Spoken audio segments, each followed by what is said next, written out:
So I've been trying to think of something to say that would appeal to the unconventional guy that is kind of the category I put myself in. Basically, I have a really hard time, I don't know why, when I see a large group of people doing something, I don't want to be that guy in that group. So, you know, it was a little bit of a struggle when I see all this push for Camp Freedom. I tell myself things like, I don't really need to go do that. The Bible doesn't really say I need to go to Camp Freedom to hear God's voice. I just want to be my, own person. And you don't need to go to Camp Freedom to hear God's voice. I've heard him before Camp Freedom, and I was thinking about that. And I'm driving down the road, and I pass this really well-worn deer path, and it just brought back this memory from when I was a kid. And I'm helping my dad out in the woods, and he's looking for a spot to set up a deer stand. And all of a sudden, he finds this spot, and there's deer paths going every which way, and it's beat down into the ground, so hard that it looks like somebody came through with a plow and just scraped the ground. And I remember my dad getting really excited about that. And I'm thinking, man, he is really excited about this spot. Why is he so excited? And then I realized, well, he's excited because he's seeing this really well-worn path, and he knows you're going to see deer here. When so many men are on this path, and they're on this path to seek after God, and you travel down that same path, you're going to hear God, or you're going to see God there. You can see him here. But it's just, Camp Freedom, it's been around for a while, and there's been so many people that have walked the same footsteps that you'll walk when you go. You're going to hear God. And that's not even completely accurate because, when my dad sat in the tree stand, he was trying to see the deer, but the deer weren't trying to see him. They wanted nothing to do with him. He was in the stand going, hold still, hold still, hold still, and the deer's walking down a path going, there's someone, I'm gone. Here, it's like you walk down the path, and God's standing right in the middle of it going, oh boy, here's my son, I'm going to see my son. So there's a completely different feel there too. So I can tell one more thing if I got time, actually.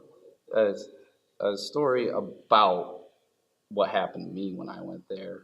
And, if this is significant to you, awesome. If not, it's significant to me. The group I went with, they got kind of huggy. I don't know if every group does. My group got they do something and there'd be this big group hug, and I'm not a huggy guy. I never have been. But, I did the whole, okay, yeah, here humor thing, and it was good, and I got sort of comfortable with it. And then a couple days in, this guy walks in this room. We're eating some food, and extremely good food, by the way. But he walks into the room. I don't know who he is, but everybody else seems to know who he is. And they seem like he's kind of a big deal. It's like, well, I really want some of this food, so I'm kind of more focused on that. And he talks to everybody for a while, and his name was Pastor Mike Hayes. I know who he is now. If you don't, look him up. He's kind of a rock star, I guess. Um, he talks to everybody, prays with everybody, and then he's looking like he's going to leave, and I'm not sure. And something in me, I don't know why, and maybe it's because I had gotten so many hugs, I wasn't going to let this man leave without getting hugged, said, are we going to be, the ones who let the only guy leave here without getting one of these big famous group hugs? And there's kind of an awkward pause, and I'm getting this feeling, maybe I shouldn't have said that. But whatever. Maybe I said it just because I really didn't want, someone else to get out with a hug when I had to give out so many. Anyhow, people gather around him. They're giving him this group hug, and the whole atmosphere kind of changes. Instead of looking down, this guy is looking up. Everybody else in the group are looking down, and they grab around and they put hands on him. They're praying over him and just blessing this guy. And he is looking up, and his eyes are closed, and there's tears running down his eyes. And he is just soaking up that moment like a sponge soaking up water. Like, and I couldn't help but just stare at this guy and realize he's a man that just understands the full blessings of what he's receiving. And, I just want, even though a couple days had gone by and I'd grown so much, I said to myself, I really need to get to where this guy's at. And it's just something I've thought about a lot since I've been back. So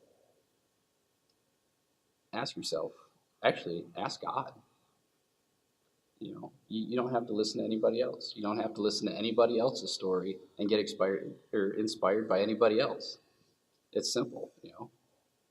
Put your head down, close your eyes, just say, God, Dad, Father, Alpha, Omega, beginning and the end, Papa, do you want me to go to Cant Freedom?